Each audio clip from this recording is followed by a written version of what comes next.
All right. This came from a teacher who decided she had some things to say. The last few weeks, I have been recording some rants during my planning period. I'm in a classroom right now. Go Bulldogs. And this will not be my classroom after Friday. I am actually leaving the profession. I am quitting. Well, actually, I did quit, but Friday is my last day. I think we have a month left of school after that, and I will not be the teacher in this classroom. There is one issue I really, really, really want to talk about as an educator who is leaving, that I feel like a lot of people have tried to address, but school boards and superintendents and people who actually can make this true difference in their school districts aren't listening. What I really want to talk about is how technology is ruining education. So in my county, every student in the county, I believe from 6th grade through 12th grade, gets their own district or county distributed iPad. Is that a thing? That's the first time I hear such a thing. But I believe what she says. I believe that. Yeah, no, I believe it. I never heard about that shit. That's crazy. But that sounds like a horrible idea. But if you're telling me, because I was like, oh yes, please do tell. Yeah, technology is ruining. Of course it is. If it's a county provided iPad. I mean, to be fair to her, I think it's ruining kids irrespective whether they get iPad. But that's just an extra layer. Let's keep watching. I thought I hated technology because kids were iPad kids growing up and they just have too much access to games and entertainment and they don't want to use technology for education. They want to use it for entertainment. And to a degree that's true. But what I am learning is more than that, in that technology is directly contributing to the literacy decrease we are seeing in this country right now. A lot of these kids don't know how to read because they have had things read to them, or they can click a button and have something read out loud to them. Their attention spans are weaning because everything is high stimulation. They can just scroll, watch less than a minute. They can't sit still for very long. Something I've realized is, like, on a day, I know when I was their age, I thought movie days were a treat. I loved movie days. It was a way to relax, kind of take a break. And for them, what they mean when they say they want a movie is they want a movie on in the background for the noise while they scroll on their phones, put their headphones in, and look at TikTok, and maybe talk to their friends and not pay attention to anything. I will say I agree with her. Growing up, movie day for us was definitely like a day off, or like a off of the period we were in. 100%. And for them, it's like, and I'll probably say, I don't think technology is ruining kids. It's just ruining everybody. Yeah. I can't watch movies. I hate watching movies. I'd rather do anything else. Unless the movie's really good and can keep my attention, can't be bothered. I'd rather play games or do anything. You know where I can watch movies? Why? Planes. Yeah, because you have no other choice. I have no choice. Yeah. It's sleep or that. So that's where I can watch movies. Cinemas, although it's been a while I haven't been in the cinema, I can watch movies. At home, very hard. Yeah, this makes me think of weed. Like, weed for adults is one thing. Weed for kids in their development is horrible. Yeah. Just is. That's like scientifically backed up. Fine. Great. So why? We bar the kids from having it. Do kids still get it? Sure. But it's not good for them. And there's reasons to bar. I think technology operates the same way, if not much worse. It's highly addictive, much more present, much more geared towards getting them hooked on it. Weed doesn't have that same thing. So Have you seen videos of kids throwing tantrums because you. Yeah. Yeah. Yo, scary. Yeah, but I mean, by exorcist. The parents let them get addicted to it, and afterwards they got these addicts, and now they're having withdrawal symptoms. Yeah. It's like, listen, I watched how my niece is, and she's like 2 or 3, and I watched her how she is when she watches like Barney, and then she moved on to Baby Shark. I'm learning all these shows I never even knew existed, and I see how she's hooked for it. And like, you realize there's like an emotional attachment to this entertainment. It's like part of their feedback loop in their brain. It's very deep. So of course, when you take it away from them, they start having a tantrum. You have to almost untrain them from thinking that's acceptable to do. So with these kids, you've let them get fucking hooked on this drug for 10, 12 years. By the time they hit 13, 14, you try to take that shit away from them, they're like, you might as well take them their whole world. It's the way that they learn about stuff. It's the way they socialize with their friends. It's how they basically get their entertainment. It's what keeps them going when the parents don't want to spend time with them. Because a lot of times parents give their kids technology because they don't. It's a break. It's a break for them. And like, I get it. Sometimes you need it. You can't be looking at your kid while you're cooking all the time. I understand. But some parents overdo it. Mm-hmm. And then the kids, because they've been overdone on the thing, end up being fucked up as a result. 100%. So it doesn't surprise me what she described. But these kids, when she said these kids can't watch movies, I'm going to tell you, adults can't watch movies either. That's correct. A lot of them, their attention span has shot down completely. And some of you watching right now, you know I'm talking about you. Some of y'all watching us as a background noise. Yeah. Rude. Some of y'all watching us while you scrolling other shit. You probably on Reddit while you have this in the background. Rude. Yeah. Yeah. Are you looking right now? You better be looking. That's only for the people who watch. That was fucking rude. Whenever I do have a movie day, I can count on one hand the amount of students in all 3 classes that I teach throughout the day who maybe actually pay attention to the movie. It's frustrating and it's disheartening because if I ask a child to handwrite something, even just a paragraph, 5 sentences, basic paragraph, they roll their eyes, they throw tantrums. I'm talking about high schoolers. I teach 10th grade now. They get... God damn. God damn. God damn. And why we have the right to vote, why this stuff is important. And I just don't think these kids even care. They don't care about making a difference in the world. They don't care about how to have a resume. They don't care how to write a resume. They don't care how to write a cover letter because ChatGPT will just do it for them. And I think that we need to cut off technology from these kids, probably until they go to college. Call me old-fashioned. I will be old-fashioned, but... In Quebec, starting next September, it is now banned for kids to use their cell phone at school. What she's talking about is they're doing that here, and I don't disagree. I don't disagree because we're losing them. We're losing them.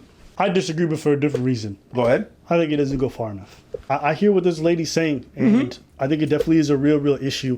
I just don't think whatever solution that people are proposing now goes far enough. It needs to be banned outright. Maybe I sound crazy. Maybe I'm old-fashioned. No. Genuinely, I just don't know how you guys know this rots adult brains, and you think it's like okay for it to rot kids' brain. I can't understand how you guys think that's acceptable.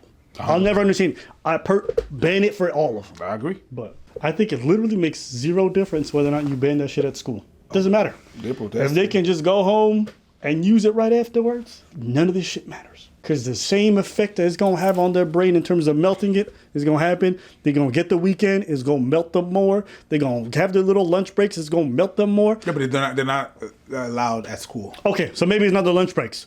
After school, weekends, it's going to melt their brain. It don't matter. Or it's going to be less usage. That's not going to make any dent because almost all the time where they're going to spend time talking about stuff, the TikTok videos that they saw, their dopamine system is already going to be built in. So they're already going to be hooked on that shit. It's over.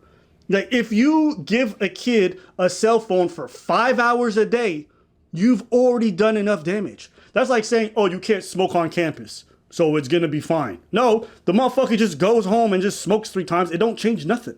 I get it. I'm not saying what they're doing is not necessarily, I think it's a drop in the bucket. That's what I really feel like. I think it's a good first step, but if parents and schools are not in unison in terms of making this change, none of it matters. Because these kids are always going to get, what are they going to think? I can't wait to go home to be on TikTok. Why? Because TikTok is always going to be cooler than school. They're always going to go on and see their latest video and they're going to text their friends and be like, did you watch this? And that's all they're going to give a fuck about. And at the end of the day, it's like, school is one thing. Nigga, you got to go home and do homework. They're going to use AI. They're going to use ChatGPT. Nothing changes. So all the formative skills, you don't write your cover letter at school. You don't do your project at school. So none of this shit changes nothing.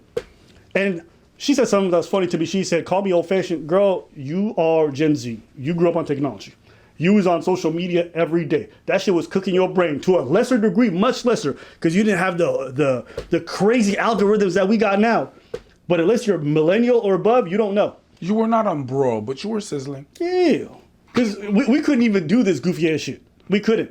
Because we had the phone that you had to slide, and that was at the end of high school. No, that was great. Don't you miss hanging up on a motherfucker like that? Slap! I used to, motherfuckers. Oh, yeah. Hey, bring that shit back. Yeah. It was a different time. Niggas used to be the ballers if they had a BlackBerry. Remember that 2-year span? Oh no, me, I'm from the whole time. You know what I mean? You talking about the pagers? You was a baller if you had a StarTAC, Motorola StarTAC. Okay, God damn. Okay. And then after that, you was a baller if you had the Razor from Motorola. God damn. And after that, it was the Blackberries. You was and then the Sidekick, the one that you slid. Bro, you want to know how different things were? They had to put in, because they talk about banning stuff at school now. Yeah. We didn't really have that until the Game Boy came out. Then they banned that shit. Yep. Because all these new, Pokemon Blue, Pokemon Red, all that shit. And then once that got banned off my school, then I think it was late on. This is how. So Windows 95 came out. Yes. Okay. And you want to understand, there used to be a time in life where you used to have something called a floppy disk. Okay. So we used to have one floppy disk. A 3.5. Okay. And there was a computer room where we would go learn a couple little computer things. But on that floppy disk, what we had was Counter-Strike.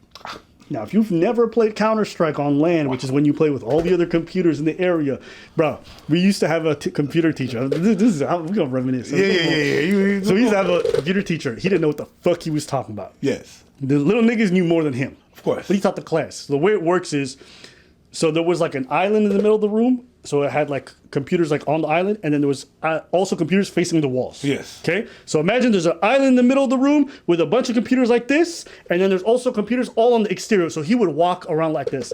So when we would play Counter-Strike, the moment this nigga passed us, everyone alt-tabbed, and they would go to Counter-Strike. Then he would make the round, and you could play all the way he came back. And then once he came back, alt-tab. So some niggas would shoot you while while you're just standing there, because he's standing behind you. He would catch us all the time, because guys, we can't stop ourselves from playing. But that's because your brain was fried. And this was only for 1 hour. We would get a chance to play a little bit, and that would be a week. Because if I'm not sick, the computer class was once a week at most. So that was once every 9 days. And let me tell you, just that made us really into video games at that time. Yeah. But while we were at school, we did other shit. We would play marbles outside. We would play fucking basketball, all this stuff. We would get excited for movie day. We would touch grass. Yeah, we would touch grass. We looked forward to it. Yeah. These kids is like...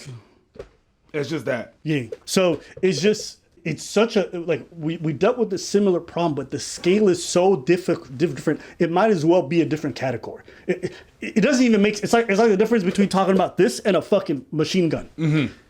Are they both physical contact? Sure, but bitch, they don't mean the same thing. No. The implications are different. Absolutely. So what these kids are dealing with, the scale of this, the way it's changing their brain waves, like, they don't know. We need a comprehensive thing where all of society says no. When they're going to know, it's going to be too late. I think personally it should be illegal for these kids to have these things. Absolutely. I think so. And people want to argue with me, but it's literally rotting their brains. And I know this because it's rotting adult brains. 100%. So if we know that, why the fuck are we letting kids do that? How many times do I go online and hear, and you guys know you're watching, how many of y'all doom scrolled for 4 or 5 hours when you're supposed to be asleep and you got work the next day? I think it's going to come to that. That's why, as a matter of fact, that's why I close my PlayStation when summer comes. Yo, I could play all night. In winter, doesn't really matter, you know. But I'm gonna skip my days of touching grass while there's actually grass outside. Mm-hmm. No, I have to shut it out. I gotta be an adult and be like, you know what? Yeah, let's enjoy summer. Yeah. That's my take. What do y'all think? Why y'all agree, disagree? I know some parents say some goofy shit too, like, oh, how did my kid contact me? They don't need to contact you all the time. They don't need to contact you all the time. They get on the fucking bus and go home. That's pretty much it. What if there's an emergency? They go to the school and say, call my mom or my dad. They should have a record of it. That's it. We grew up without needing it. Why do your kids need it? So no, I disagree. Your kid don't need that shit at school. And if you think your kid does, you lying. That's what I personally think. But maybe I'm wrong. No, you're not wrong. Like, well, yeah. No. Okay. No. Let me know. No. All right, let me know.